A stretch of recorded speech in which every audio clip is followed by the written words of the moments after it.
Why, hello everyone, it's GleeCon, and I am here again with you. Thank you so much for tuning in, you rock stars. This is a show called Lore of Warcraft, and we cover everything in the World of Warcraft universe. We are deep in a long play of every single World of Warcraft classic quest on the normal era servers. We did not hop fresh. Check out those episodes. We just finished Arathi Highlands on Alliance and Horde, and we're going to start the Swamp of Sorrows on the next episode tomorrow. This is a weekly thing that we do where we venture into some of the side content. There used to be a website called the World of Warcraft Encyclopedia. It was a kind of a stub part of the site of the World of Warcraft site before they redid it. There are a few ways you can find this. I like to go through Wowpedia, but there's some other internet there's a website, I can't remember what it's called, but it basically it flash freezes websites at a certain state and time. So you can access this site the way it looked back then as well if you want to take a peek. But we are going to cover this time the entry on Vashj. So stay a while and listen. This article is a copy of that, as one of the members of the Highborn Lady Vashj considered it her birthright to serve Queen Azshara. Vashj copied the queen's hairstyle and clothing as much as possible. When the queen made Vashj her foremost handmaiden, remaining in the queen's favor became Vashj's sole concern. Okay, I'm not sure if you pronounce it Vashj or not. Vashj. That's how I say it. It's really, this is not a deep one, but one that we will read nonetheless. War of the Ancients. We've read many entries talking about this from different perspectives. Let's see if Vashj's is different. When the Highborn were contacted by the Titan Sargeras, Azshara was enthralled by Sargeras' vast might. Like the queen, Vashj looked forward to his arrival on Azeroth. Both women were certain that he would find Azshara irresistible. The queen did indeed possess amazing charisma, and she doubtless enhanced it with magic. With a quiet word or a mere glance, Azshara could inspire any number of violent emotions. Passion and rage were her favorite choices. Driven by sudden outbreaks of jealousy, her subjects occasionally squabbled over her affections and fought duels in the name of her honor. The queen was amused by such displays and did not always intervene to save the combatants from harm. It was precisely this sort of possessive fury that affected Vashj when Azshara and her handmaidens paid a visit to High Priestess Tyrande Whisperwind. Tyrande had been captured by the Burning Legion and imprisoned in the palace. On a whim, the queen offered to make Tyrande one of her handmaidens, but Tyrande politely declined, saying she was sworn to Elune before all others. Azshara was irritated by Tyrande's refusal, however diplomatic, and departed shortly thereafter. Vashj could not forget the queen's offer so easily. The memory became a torment. Despite the fact that Tyrande had refused the queen, Vashj came to see the priestess as a rival for Azshara's affections. Irrationally certain that she had to act, Vashj tried to kill Tyrande but failed.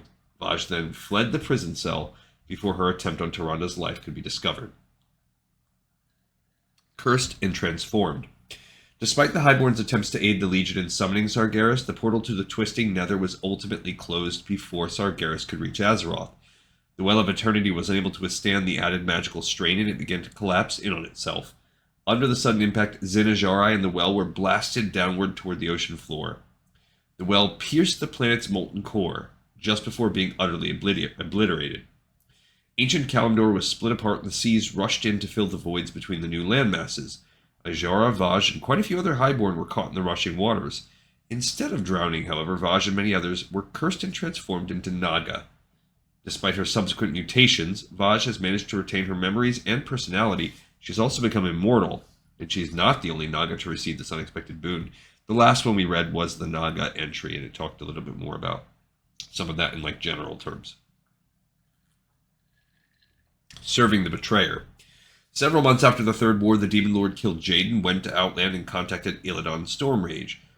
Although Illidan had worked against the Legion's interests in the past, Kil'jaeden was willing to give Illidan another chance. If Illidan destroyed the Frozen Throne, Kil'jaeden promised to grant anything Illidan might desire. Accordingly, Illidan sought out new allies. He cast a powerful spell that reached the depths of the ocean, and a group of Naga led by Lady Vashj responded. Vashj and many others remembered Illidan, who had become infamous before the Sundering. The Naga respected his power, particularly now that Illidan had become a demon.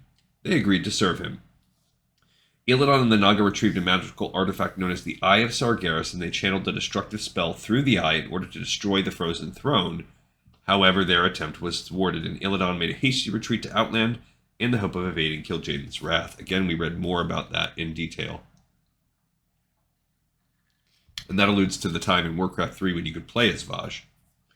Further allies. At Illidan's direction, Lady Vashj and her Naga sought out the Prince Kael'thas Sunstrider and his group of Blood Elves. The desperate prince at first hesitated to accept the Naga's aid in fighting the Scourge, but practicality won out in the end. Then Kael'thas' human allies discovered the makeshift alliance, accused the Blood Elves of consorting with the enemy, and imprisoned them. Again, Vashj and the Naga came to the rescue and helped the Blood Elves escape the Dalaran dungeons. The Blood Elves were suffering terribly from their hunger for magic by this time. Vashj explained that the Naga too were addicted to magic, and she said that Illidan could help the Blood Elves. She then led them to the portal that Kel'Thuzad had opened during the Third War so as to give Archimonde entry into Azeroth. With no other palatable choices, Kael'thas and his fighters followed Vashj to Outland. Together, the Blood Elves and Naga freed Illidan from Warden Maev's Shadow Song. Kael'thas swore allegiance to Illidan, and he and Lady Vashj joined Illidan in defeating the Pit Lord Magtheridon and laying claim to his Black Temple. Yet Illidan and his allies did not celebrate their conquest for long. In a storm of magic and fury, Kil'jaeden descended upon Outland and demanded that Illidan once again try to destroy the Frozen Throne. With no other option, Illidan led the Naga and Blood Elves back to Azeroth. The battle came down to single combat between Illidan and the Death Knight Arthas Menethil. Arthas won the fight and warned Illidan to leave the planet and never return. Since that time, Illidan and his allies, including Lady Vashj, have inhabited the Black Temple on Outland. And this goes to explain why on Outland there are so many Naga, look at the Zangar Marsh, and so many Blood Elves all over, particularly if you look at Shadowmoon Valley and the Twisting Nether. There's some areas that are just chock full of Blood Elves. All right, so that was it. That's that short entry. We have another episode in the pipe 5x5. We have more of these entries to come over the next few weeks. And Swamp of Sorrow is set to begin, which will unlock the path to the Sunken Temple, although we won't do it yet. And it should only take us a few days, so by the time we hit the weekend here and start getting into a nice Thanksgiving break for many of us, we should have Swamp of Sorrows done and be moving on to the next zone after that, which is Badlands and Uldaman. Very fun stuff. Thank you everybody so much for watching and for tuning in, and I will see you next time on the show. You're watching Lore of Warcraft.